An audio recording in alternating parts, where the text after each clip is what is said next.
Today there are interesting updates from the Russian Federation.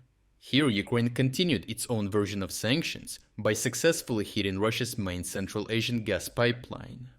This puts not only Russia's influence in Asia under threat, but also stops the work of some of its most important military factories due to the lack of resources. In a bold escalation of its long-range strike campaign, Ukraine has struck one of the most critical arteries of Russia's gas infrastructure, the Central Asia Center pipeline. Explosions rocked the Volgograd region, knocking the pipeline out of service and forcing an indefinite shutdown. This strategic attack, confirmed by Ukraine's main intelligence Directorate, not only disrupted the gas transit, but also directly affected energy supplies to multiple key military-industrial facilities across Russia, dependent on energy plants that fully receive their gas from this pipeline.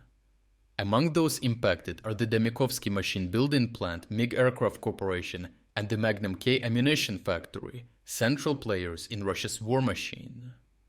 Local emergency crews rushed to the site as Gazprom, the pipeline operator, initiated damage assessments and repairs, halting gas flow across the region. The Central Asia Center pipeline is a 4,000-kilometer-long linchpin in Russia's gas export network, designed to transport gas from Turkmenistan, Uzbekistan, and Kazakhstan to Russia and vice versa. This pipeline is a geopolitical leverage, as it enables Russia to exert influence over Central Asian energy, while simultaneously channeling gas toward its own industrial needs.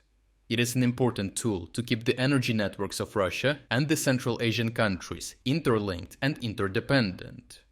With the Nord Stream pipelines now crippled by sabotage and geopolitical isolation, and the power of Siberia pipeline to China bearing the full hope of Russia's Asian gas strategy, the Central Asia Center pipeline became an even more vital fallback. Striking it isn't just symbolic, but strategic, as Ukraine has targeted a highly vulnerable and deeply exposed piece of infrastructure. All Russian pipelines span vast, often remote terrain with limited protection, making them soft but critical targets. If Ukraine decides to repeat such attacks or target the power of Siberia pipeline as well, the ramifications for Russia could be immense.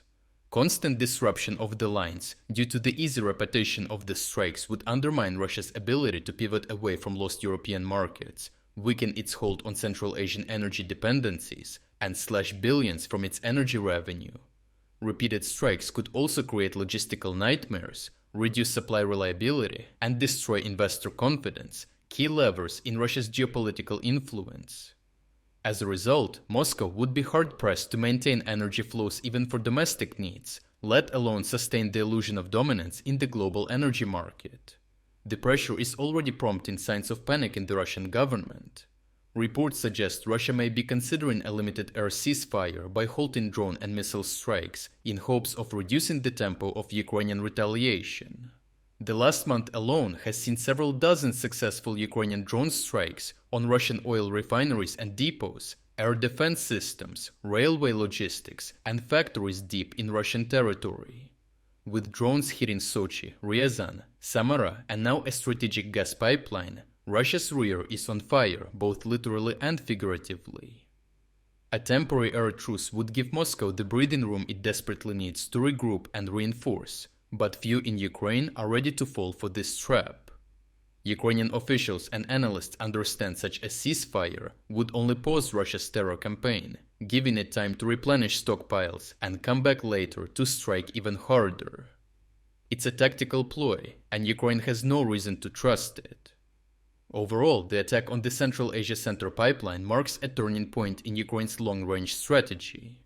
With one strike, Kiev has exposed a critical vulnerability in Russia's energy empire and opened the door for further precision sabotage.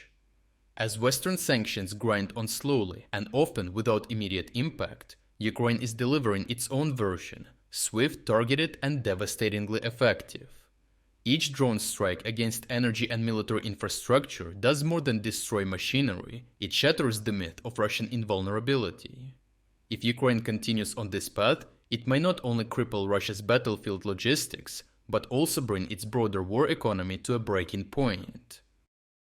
If you are against the invasion of Ukraine and you want to support the work that I am doing, consider subscribing to our own independent news website. Here you can find our exclusive strategic insights, comprehensive overviews of all fronts, and regular tactical analysis videos. By subscribing, you will not only show your support for this channel, but also help and defend independent journalism.